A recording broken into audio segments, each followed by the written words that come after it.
Assalamualaikum warahmatullahi wabarakatuh. Baik, di sini saya akan menjelaskan materi public speaking minggu kemarin. Tetapi sebelum ke materi kelompok 2, minggu kemarin itu ada 3 orang lagi yang maju mengenai tentang public speaking. Ada 3 orang. Yang pertama itu Naila.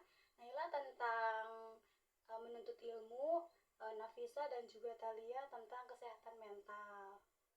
Nah, minggu kemarin itu kelompok 2 membahas terkait metode dan teknik dasar pada public speaking. Nah, di sini ada komponen dasar dalam public speaking. Terdiri dari dua poin. Yang pertama itu komunikasi atau audiens. Nah, di sini itu komunikasi atau audiens itu yaitu yang menerima pesan umpan balik sebagai respon audiens. Komponen tersebut saling berkaitan sehingga memproses komunikasi dapat berjalan secara efektif. Nah, komunikasi atau audiens itu saling berkaitan antara umpan balik sebagai respon dari audiens tersebut. Nah, yang kedua ada komunikator atau pembicara. Nah, di sini itu sebagai penyampai pesan, yaitu pesan yang ingin disampaikan kepada audiens media sebagai sarana penyampaian pesan. Nah, komunikator atau pembicara itu sebagai menyampaikan pesan nih kepada media. Nah, medianya itu sebagai penyampai pesan tersebut. Nah, materi selanjutnya yaitu terkait metode dan teknik dasar public speaking. Nah, di sini tuh public speaking tidak hanya berkaitan dengan kemampuan berbicara di depan umum, tetapi juga melibatkan metode dan juga teknik tertentu agar pesan tersebut itu disampaikan dapat diterima dengan baik oleh audiens. Nah, metode pada public speaking itu ada beberapa poin. Nah, yang pertama itu metode impromptu. Nah, metode impromptu itu metode berbicara di depan umum tanpa persiapan sebelumnya. Metode ini biasanya digunakan ketika seseorang diminta untuk berbicara mendadak, seperti memberikan sambutan atau tanggapan dalam suatu acara. Nah, metode impromptu itu metode yang berbicara tanpa persiapan apapun gitu. Contohnya kayak sambutan untuk pembukaan toko gitu. Nah, itu tanpa persiapan apapun. Jadi tidak ada teks, tidak ada contekan atau apapun. Jadi metode impromptu itu metode yang berbicara secara mendadak. Nah, yang kedua itu ada metode extemporan. Nah, di sini itu metode extemporan itu metode berbicara dengan persiapan garis besar materi terlebih dahulu.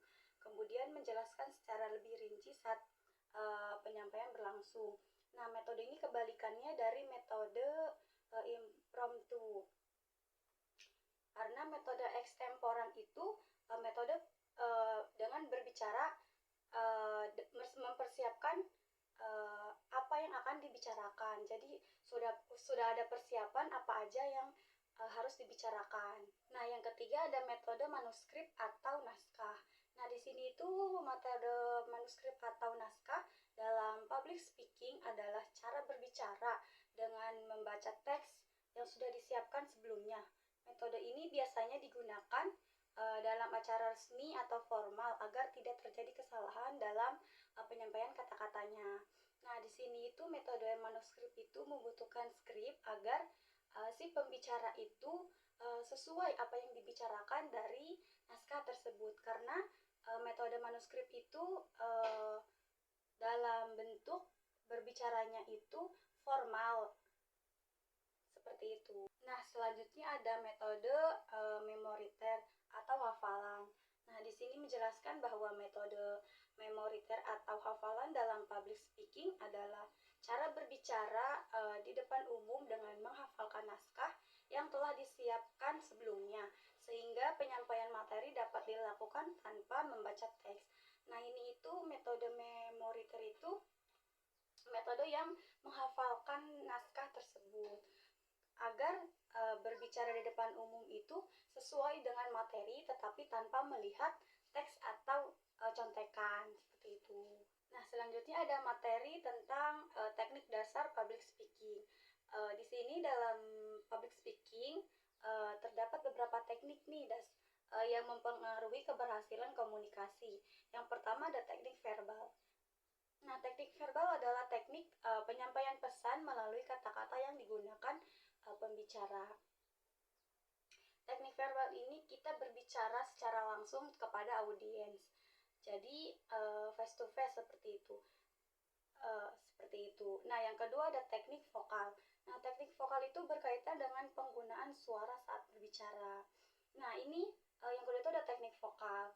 Jadi saat berbicara dengan audiens atau dengan orang-orang, teknik vokal itu digunakan agar saat penyampaian pesan atau sedang berbicara, vokalnya itu harus normal, standar, dan jelas seperti itu. Nah, yang ketiga ada teknik visual atau bahasa tubuh. Nah, teknik visual itu teknik komunikasi melalui penampilan dan bahasa tubuh. Selain teknik verbal, teknik vokal, ada juga teknik visual atau bahasa tubuh. Nah, teknik ini berbicara dengan gaya bahasa tubuh atau body language. Saat berbicara pasti tubuh juga bergerak tanpa sesuai berbicara pembicara seperti itu. Karena berbicara tanpa bahasa tubuh sangat kaku sepertinya ya. Jadi teknik visual ini dibutuhkan saat berbicara dengan audiens. Nah, materi selanjutnya ada teknik dasar public speaking. Di sini agar penyampaian materi lebih mudah dipahami oleh audiens, pembicara perlu menyusun materi secara sistematis. Struktur public speakingnya umumnya terdiri dari yang pertama itu ada pembukaan. Nah, bagian ini itu menarik perhatian audiens dan memperkenalkan topik pembicaraan. Jadi pembukaan itu awal dari kita berbicara agar audiens itu bisa tertarik kepada kita yang berbicara seperti itu. Nah, yang kedua ada isi atau body. Di sini bagian utama yang berisi penjelasan materi atau informasi. Nah, kita sedang berbicara nih, apa isi dari pembicara kita. Jadi kita nggak asal bicara kepada audiens jika kita nggak tahu nih apa isi dari apa yang kita bicarakan. Dan yang terakhir ada penutup atau closing. Nah, bagian ini itu berisi kesimpulan dan pesan akhir. Nah, penutup atau closing itu contohnya kayak di sambutan gitu. Pasti itu membutuhkan penutup atau closing kan, kita berbicara untuk menutup acara tersebut. Nah, itu tuh pesan dan pesan dan kesimpulan dari acara tersebut tuh apa? Nah, kita sampaikan kepada audiens seperti itu.